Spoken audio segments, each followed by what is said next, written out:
Hi and welcome back to my channel, and welcome to the first week update of my TBR challenge. So if you watched last week's video, you will know that I've placed myself on a book buying ban for hopefully 3 months while I get through my 50 something books that are on my TBR. And the reason for the tight deadline of 3 months is because I am going to New York in October and I want to go book shopping.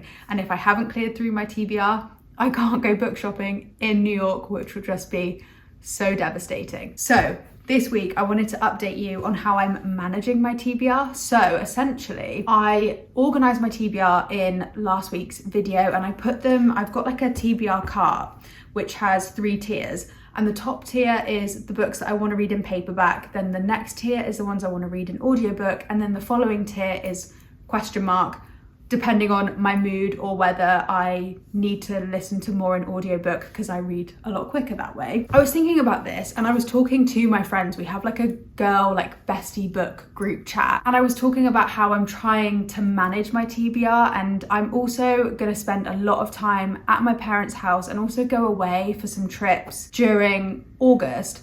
And if I'm not physically in front of my TBR, I don't actually know what's on it, and I feel like being a mood reader, you want to know what you've got to read and what you want to pick on Kindle or pick on audiobook, because otherwise if I don't figure out a way of organizing it, I will just have to remember what's on this cart off the top of my head when I go home to Bristol, and also pack a few books with me.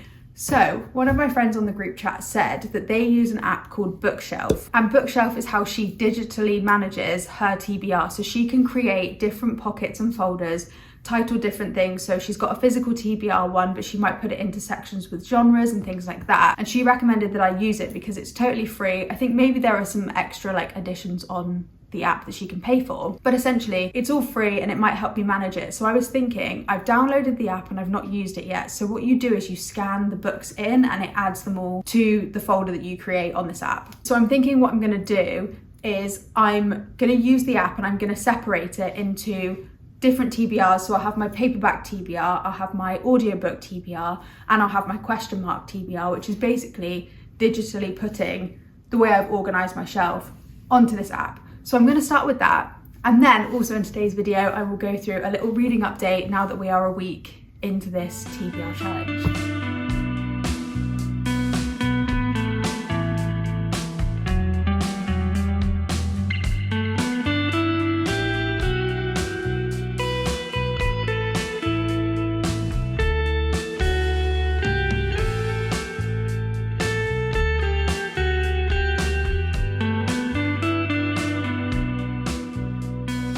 So I have just finished adding all of my books to Bookshelf, and I can't believe how easy that app is to use and how easy it is to then manage my TBR on that app. So I split it into 3 categories, like I mentioned: physical TBR, audiobook TBR, and undecided TBR.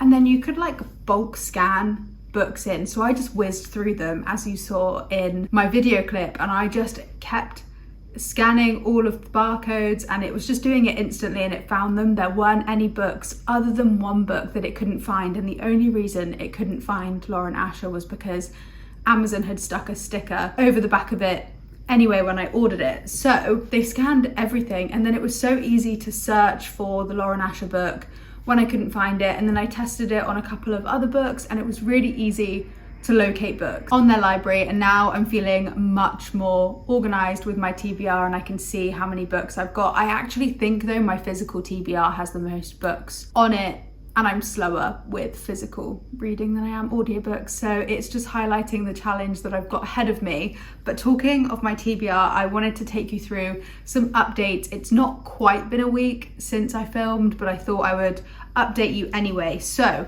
my thought process was with the paperback book that I'm going to read was to start with the book that I find the most challenging, because I feel the most motivated right now at the beginning of the challenge. So I picked up Dragon Rider and I have started to read this. I'm only 38 pages in, and even though the text is big, the book is big, so there's a lot of text on one page. So I feel like I was slightly deceived by thinking it would be easy, and there's a lot of world building. I don't think it's romantasy, so it's quite heavy, But I'm going through it and I'm enjoying it. So I haven't decided in this video whether I'm gonna do like a bit more of a reading vlog. Maybe I'll do the next few days of reading and give you updates on it as well as we go through. And then I started reading Betting on You by Lynn Painter on audiobook. I finished it today and I rated it 4 stars. It was such an easy listen and I got it on my Everand subscription, so I'm so happy with that and I really enjoyed it. I definitely recommend picking up her books. I think she actually has some adult books because this is YA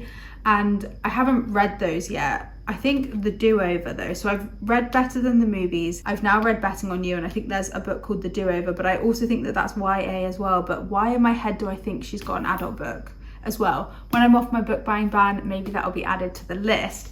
And then I actually have an addition to my TBR, but because I forgot that I asked my friend to get me this book before I went on my book buying ban. So to add to the TBR, I've got When the Moon Hatched, and I don't know if you, like me, have seen this all over your TikTok, but I was desperate to get it. She was at the airport, so she managed to get the airport edition of this book, so I didn't have to carry around a hardback.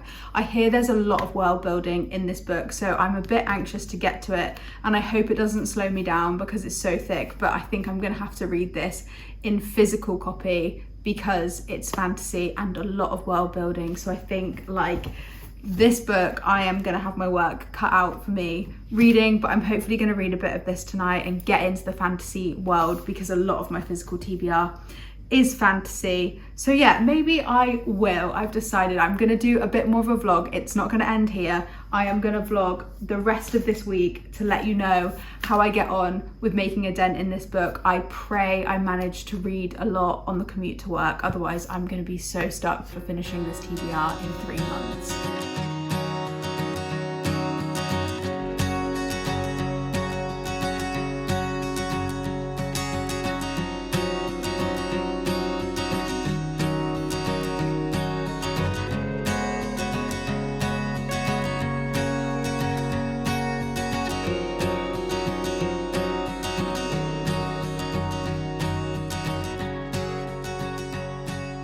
Okay, so I actually have no idea how many days it's been since I last filmed. I haven't been able to do as many like videos of me reading and stuff because I've been ill. So I've been reading bits here or there sort of before I go to bed or like in the morning if I have time before working, because I've still been working from home, but I haven't provided as many updates as I thought I would. So let's get into what I have been reading because I have a lot to catch you up on. As you know, I started reading this on paperback and it was fine. What was that? I just really struggled to get into it. I was really slow at reading it, even though the pages like have a lot of text, like big font.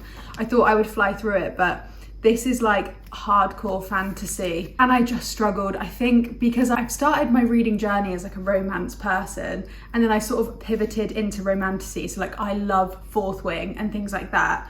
But this just wasn't my cup of tea, and I think I knew that before reading it. And I was struggling to keep up with it, even just reading it. And it wasn't necessarily that the plot is hard to follow, it's more that my brain would just wander as I was reading it, which to me isn't a good sign, and it just shows that I'm not loving the book. It happened with me with Akatar. So yeah, it was just one of those experiences, but I knew I wanted to finish it. I'm not somebody that DNFs books unless I really, really struggle. The only book I think I've DNF'd in the past 12 months is the Atlas 6. And I'm not saying that that's a good thing because life is too short. There is not enough time. If you're not enjoying a book, I believe you should DNF it. I just don't know why I don't. I then ended up getting the audiobook of this because my dad has Audible and he doesn't use all of his credits. He maybe uses like 2 a year, so he lets me use them when he has like over 5. He had 6, so I got to use Audible for free credit to get this, and I started reading it and listening to it side by side. So when I was on the tube, I would have it open and I would be listening to it while reading it, and then when I've been like doing stuff around the house or like being able to fully focus on it, I've been listening to it. But the more and more I got into the book, I was hoping I would get more drawn into it, but I haven't been. So I just started listening to it while I was working from home, which means I don't necessarily massively keep up with the plot. I can listen to like romance books when I'm working and fully understand the plot, but just with fantasy, I've struggled. But the desperation to finish this kind of outweighed anything else. So I am listening to it. I've got 50 minutes left. I am going out today to grab coffee and actually go to a bookshop, but I will explain myself in a minute. So I'm hoping that while I'm like pottering around the shops, I will be able to finish this on audiobook. So yeah, I think this is going to be like a 2-star. Another book that I listened to on audiobook that I've been through and I haven't updated you on is The Co-op. I gave it 3 stars. I enjoyed it. It was everything I thought it would be. It was a really easy read. I just didn't connect to the characters as much as I thought I would, but it's like a marriage of, is it marriage of convenience? No, like what is it? What is the trope when it's like a planned marriage? Like it's not necessarily a marriage of convenience, but it's a planned marriage in order to get around something. Maybe that is also marriage of convenience. Why am I getting myself so confused? Anyway, they get married and they're not in love. That is the trope. And then obviously it's nice seeing how their romance developed, and it's like forced proximity and things like that. So super easy read, not that long. I literally listened to it in a day, which I guess shows how much I did enjoy it, but it wasn't something I was like thinking about once I put it down. And then I am going to do a separate Alice Oseman reading vlog because I am now entering what is called the Oseman verse, which is all of Alice Oseman's books. And you know I was confused about the reading order. I've sussed it out. I'm going to do a whole video on it, but I guzzled up Heartstopper because obviously it's not words. Why am I struggling to remember everything? Every time I hit record, I forget the names of everything. Is this a comic? What is it called? Graphic novel. There we go. It's a graphic novel. I flew through it literally in 2 evenings, literally just before going to bed. So I didn't even have time to do one of those cute time lapse of me reading it because I guzzled it. But I will talk about it on my next vlog. And I am now going to start listening to these because they're available on Libby, which is also Alice Oseman books. So yeah, be sure to check out that vlog when I record it, when I upload it, because I will explain the whole Alice Oseman verse and how I'm finding these books. So yeah, I am now on to Once Upon a Broken Heart, finally. I'm loving it. I started it this morning. I was reading on the balcony in the sun. I'm already 15% of the way through. I'm still thinking about it. I want to go and like read it more today. But yeah, I'm gonna have a really chill like reading weekend. So hopefully I can finish this book in the next few days and then get on to the other ones. But I'm reading it on Kindle just because I want to protect these covers. I know I was like, oh, I'm happy I've got these books because it's like bigger text than I've got them here, than like the traditionally published UK ones, but I want to protect the nice covers because I think they'll end up being showcased on this nice bookshelf. I need to reorganize my bookshelves once I've done my TBR challenge because all of these will be going onto the bookshelves and I might want to showcase different books. So yeah, I have read 2 books since we've last spoke. Today I will finish a 3rd and then hopefully I'll finish this 4th book somewhere in the next few days. So yeah, thank you so much for watching my first update on my TBR challenge. So far, so good. I will see you in the next video and definitely be sure to check out my Alice Oseman video next where I explain why I'm going book shopping and it might have something to do with this book.